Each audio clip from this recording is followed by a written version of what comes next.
How's everybody doing? And thanks for tuning into Wicked Warnings, your #1 source for construction and emergency safety strobe lighting equipment for cars, vans, buses, bicycles, tricycles. And if you happen to drive a brand new 2026 Chevrolet Silverado, maybe it's an RST, maybe it's a Z71, maybe it's got a Duramax diesel.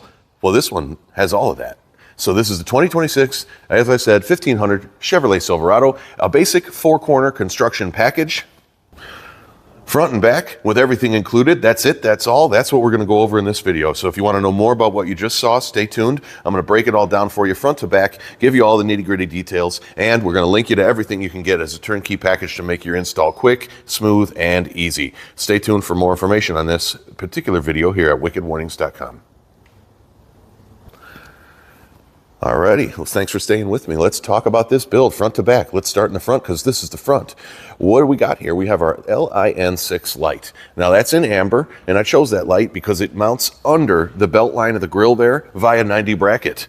And that's important if you do ever want to remove it and have absolutely no real trace of it being there. You have 2 tiny screw holes from the bottom up. I suppose if you got down and looked straight up, you might see them. But once it's gone, it's really hard to notice any visible damage that the light was there at all. So that's a great spot. Our TIR3 light can also be mounted in the same fashion. If you wanted a slightly less expensive light, the TIR3 is a great budget-friendly light. This is a LIN6. We have it in many other colors. If you want, you could always swap the color out, but this package is going to be the 4-corner amber as shown. It's going to fit a variety of Silverados. So just take a look at how we mount it here and compare it to your truck. I'm not saying that the only truck it fits is a 26. I'm just saying that that is what this truck is that we're displaying it on. Now, if patterns are your thing, we've got a lot of patterns. What you're looking at is a double flash. It's a little bit more calm. These guys work around the front of the truck all the time. So we just slowed it down a tiny bit in the front of the truck here and used a double flash, but there are 29 available patterns. So you can choose whatever you like. You can also choose to alternate left, right, as shown, or simultaneously flash both at the same time. Now, if you're one of those California residents and you got to follow those California rules that everybody loves, man, I really wish every state had California rules, don't you? Then you can go ahead and set these up compliant as well, because they do have a steady burn as well. If you needed to have one steady for your California compliance, yeah, it'll do that. So the patterns list is extensive. You can do everything you want with them. That's the moral of the story. As you can see here, busting out about a 50-degree angle off the corner of that truck, you get a nice spread with that LIN6 light. Fast fact, do you know what LIN6 is short for? Linear 6, because it uses a linear style lens, which of course spreads out well in the landscape or horizontal fashion, which is what you're seeing right now. As you move to the side of that light, it still retains a very high level of brightness, making it a very good light, approaching almost 180 degrees of coverage around the front of this truck. Now, the TIR3, which stands for total enclosed reflector, totally internal reflector, my bad, totally internal reflector, I believe. A slightly different light, much more potent at the frontal 30 degrees, but does tend to lose a little brightness on the side. This one does not. The LIN is a great 170-degree light, and that's why we use it a lot around the front and back of vehicles, as you can see here. It does a great job. Coming around the back of the vehicle, we're going to keep this package easy and use the same light. Also, because it works exceptionally well in them GM step bumpers. As you can see here on our 45 angle, it reflects off of that plastic all around in that footwell and really turns the entire footwell into a strobe light. Now, of course, it's going to be brightest when you're close to the back, straight back, or as we are off to the side. When you get 90 degrees, as shown, you can really see what I'm talking about with the reflection. You get a good pop of color from the whole step. So that's just a great location for this light, and being the linear lens that it is, it performs exceptionally well in that location. And as I says, from a rear, you get an even brighter color flash pop. Now we just chose a triple flash on the back. It's a slightly more aggressive pattern, and that way you get just a little bit more warning around the rear of the vehicle. And here, when I stretch it back a little bit, you can see how that really does light up the whole footwell with the orange flash or whatever color you choose. So we're a big fan of that location. Now, if you wanted to add more to this build, top side, no problem. We could set you up. Just reach out. Now, let's get to the nitty-gritty, right? Let's talk a little bit about wiring and what you're going to get in this kit. You're going to get everything and that we go over right now, nothing more, nothing less. So we're going to run from the back to the front this time instead of from the front to the back. Starting in the back, you're going to get your 2 LIN6s. You're going to get them in amber as shown. If you want any modification of that, as I said, please reach out ahead of ordering or make the modification on your own side there. You can adjust the website if you wish. Now, from there, we're going to give you a 30-foot piece of 18.5. Why 18.5? 18.5 is a bulk wire that we stock that works for darn near everything. So we're going to give you that 18.5 just in case you decide to maybe upgrade these to an amber white Lin 8, or if you wanted to have any other features and you need the sync wire. So you're going to use power, ground, and sync no matter what. Might as well just go to an 18.5 and give you the extra wire for the features. So we're going to start on the passenger side. We're going to move over to the driver's side, daisy chain style. We're then going to jump over the fender or into the frame, whatever you like. We can go over the fender, we can go into the frame. Either way works great. We're going to follow the frame from the front of the cab box forward, along, underneath the passenger rear, or driver's rear, and driver's front seat. There's a rubber grommet under the driver's left foot, typically where the brake emergency cable comes through. You can pierce that rubber grommet with our wire insertion tool or a razor blade, and you can slide that wire 18.5 right up through there to the back where the switch is. I think that's covered on the rear. Make sure you leave yourself a little bit of service loop at each light, just in case you have to maintain it or replace it one day. That way you're not on a tight wire situation. Nobody likes to be on a tight wire situation. Insert tight wire graphic here, maybe.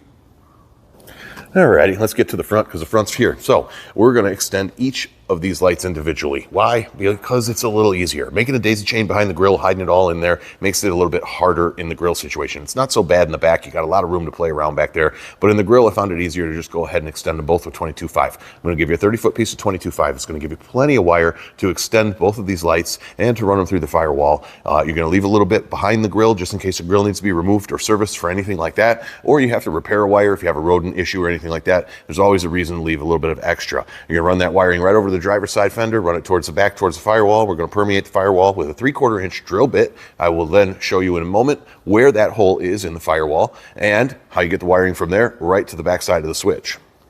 Alrighty, and before I forget, a switch. Yeah, we're going to put a switch in there too. You're going to get a 3/4 switch, but please don't break my balls if it's not the exact switch. Colors are a little bit difficult to get, so sometimes we have to swap in a color, and it's just how it is. So the switch may vary, but if you have a particular request that's hard-coded in your DNA and you must have a certain color switch, email out or put a note on the order. That works as well.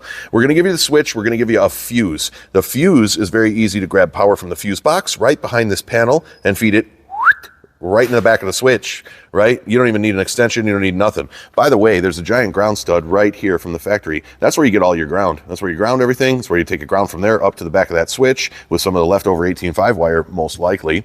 And that is how that's all done. It's very, very easy. The panels pop right off.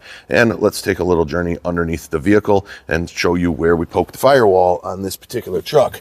So we come down here under the vehicle, and in our typical spot, right below the hood cable, right there is where we drill a 3/4 hole and put our 3/4 grommet. I like to slice the fabric right there for the carpet, which doesn't hurt it in any way because, as you can see, we can put it right back, and that allows us to pull the carpet back and drill and put our grommet right in there, and then put the carpet right all back like that and cover everything up very nicely, like it was factory, like we were never even there. See, it's very nice that way. No breeze, no nothing. We're good to go. Now, as soon as you go out of that firewall, make sure you take the wiring down to the ground and then back up a little. You don't want water to wick down the wire in the engine bay and come through the firewall. It's called a drip line. So make sure after you exit the vehicle, you use a drip line on all wires so no water drips backwards. This is where we mount the switch. It's not a bad location. We like it. If you don't and you want to put it somewhere else, feel free. I'm not going to argue. It's cool.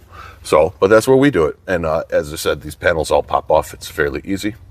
This is a close-up of how we mount that light in the back. Make sure you go right on the horizontal portion. Don't put it too high because it gets a little curvy and it'll start pointing down, right? So mark right there where the transition is, right on the bottom is where we like to do it. You want to take this one step further, order those lights with a light tint, and then they just disappear in there as soon as I turn off my flash. Now, if you imagine just a light tint on that, it's like it's invisible. So it's optional, of course. Around here in the front, this is how we mounted that Lin 6 on our bracket. You can see that after you mount it, you want to splay it down just a little bit because it does kind of point up a little bit too much from a direct mount, which is no big deal. We just splay it down a little bit like that, and that puts it right like that. Now, if you wanted to wrap or spray paint the brackets black, that would be another touch you could go ahead and do. These are aluminum; they're not going to rust. So, and as you pan out, you don't even really see the bracket, to be honest. But the front would be a nice place for that light tint as well. So shout out to our buddies over at Dakota Matting. You'll see them in a bunch of our videos, good friends of ours. So there you go, right at the 10-minute mark. It seems like that's the pretty common mark for my videos. I'm trying to get them quicker, but I want to give you all the info that I can. So hopefully I got everything. If I missed anything, let me know. Went through all the materials that are in this build.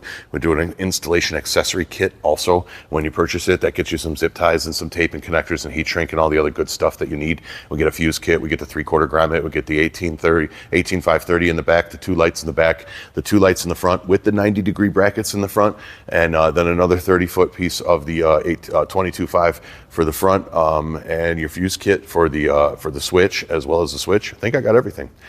Thanks for tuning in, you guys. I hope you enjoyed the video. Drop a comment, and we will see you on the next one.